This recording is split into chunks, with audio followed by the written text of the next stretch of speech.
Hot takes, what is this? Next you're going to be chasing drama clout. You're right, I'll do everything to get them sweet, sweet views.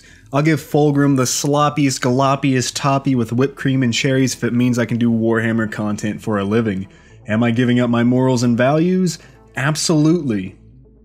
Anyway, Warhammer has its fair share of hot takes and theories over Reddit and YouTube, with a lot of them being quite a bit of fun. For example, the two missing Primarchs possibly being the progenitors to the Sisters of Silence in battle. While it doesn't fit the canon, it's still a lot of fun to think about, so that's what this video is about.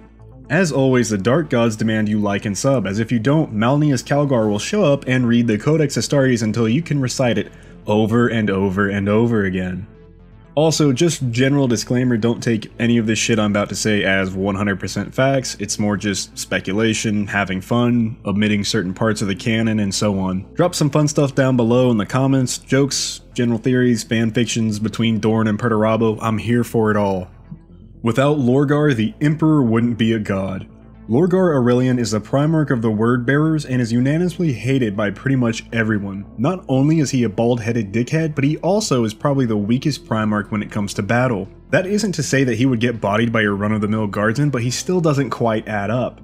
His value to the Emperor comes in his faith. Now I know this doesn't make sense according to the Imperial truth, but here is a little bit of context. The Emperor of Mankind in the current setting is a god except in name. He burned Nurgle's Plague Garden during the Godblight books and was even able to resurrect Gilman from the Godblight disease itself. With this in mind, we also know that the Emperor knew of the impending heresy due to his foresight. While he isn't quite omnipotent, he set himself up to become a god during the heresy. Lorgar Aurelian was damned for his faith, but he was also the one who wrote this word is so hard. Lectio Divinatus, which is the current religion of the Imperium of Mankind. If they ever knew that a demon Primarch wrote it before his fall, then it would without a doubt shatter the current Imperium.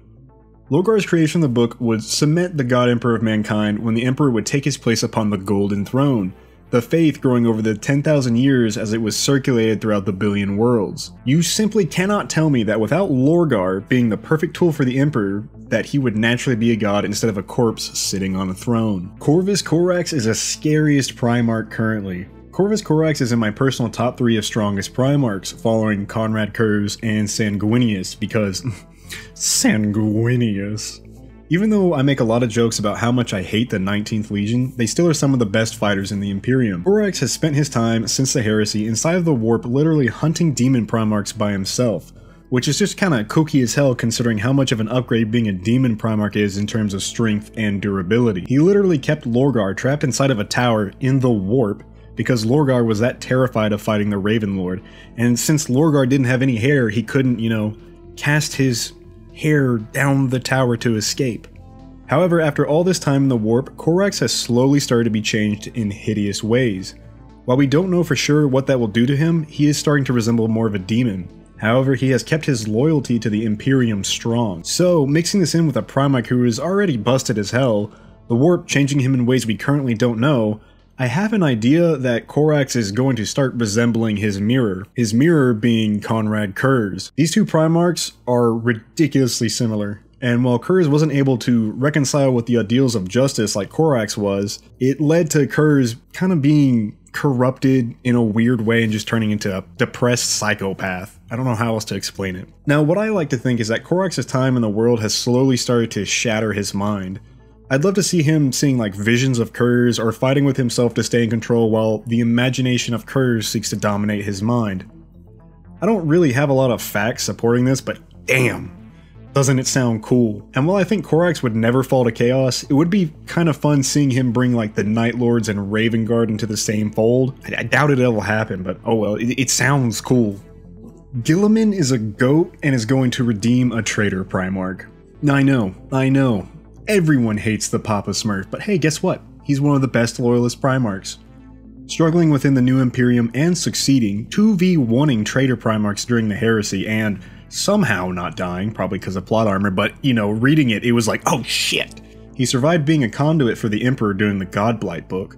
This guy deserves some damn respect on his name, and with him being in the limelight lately, I think it's going a long way for improving his reputation. This man trains his damaged body daily to not be stuck within his life support suit.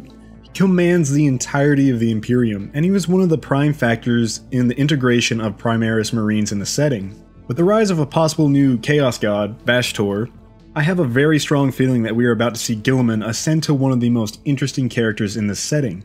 I really want to see Gilman face the man who gave him that wicked throat scar, and with Fulgrim on the loose, we will probably see them go toe-to-toe soon. Now, for those who don't know, Trazyn the Infinite has the Loyalist clone Fulgrim. With Abaddon fixing to pop off in the Arcs of Omen 3-part series, I want to see the Bell of St. Gerstal absolutely destroy parts of his living history museum. I'd love to see like the Man of Iron, Lord Castellan Creed, and the loyal clone of Fulgrim escape back into the setting. Truly, I believe that Gilman will be able to bring this loyalist Fulgrim back into the fold.